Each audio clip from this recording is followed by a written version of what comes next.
একাই আমি যাব না তো ভাই, তোমাকেও জান্নাতি হলে তুমি আমার উদ্দেশ্য হলো, আমি তো কক্সবাজার জেলা আইনজীবী সমিতির একজন সিনিয়র সদস্য। আমার ওকালতির বয়স 36 ইয়ার্স চলছে।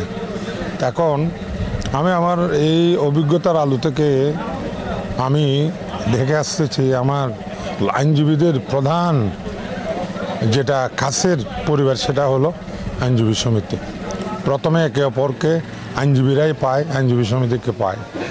তো আমার লক্ষ্য উদ্দেশ্য হলো পবিত্র রমজান মাস, একটা রোজাদারকে যদি ইফতার করাতে পারেন তাহলে দুটো রোজার সব পাওয়া যায়, একটা ধর্মীয় উদ্দেশ্য আছে।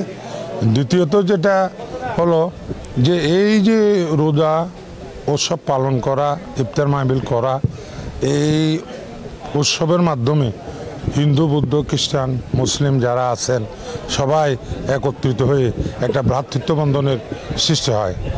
আমরা যেভাবে হযরত আমাদের আদিমাতা হযরত আদম আলাইহিস সালাম এবং মা হাওয়া, এখানে যদিও বা ধর্মগত পার্থক্য থেকে থাকে, কিন্তু আমরা সবাই একই আত্মা, একই দেহ।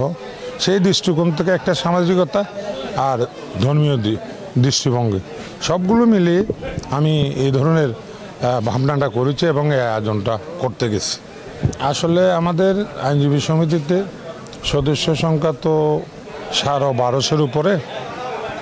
তো সবাই তো এখানে প্র্যাকটিস করে না, জেলা সদরে বিভিন্ন উপজেলাতে প্র্যাকটিস করে।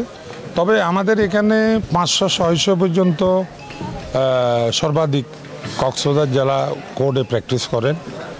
তো এই কারণে যে কোনো অনুষ্ঠান হলে খুব বেশি যে আসে এরকম না, 500-600, ম্যাক্সিমাম হয়তো 700 এরকমে আসে।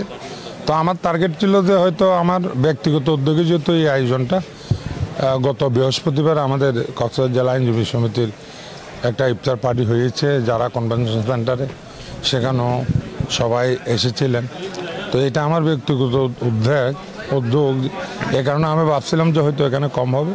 তারপরে আমি যেটা অনুমান করছি, আমাদের এখানে পার্টিসিপেন্ট যারা আছে ওনারা যেভাবে বলছেন হয়তো বা 600 পর্যন্ত হতে পারে এরকম বলছেন আর কি।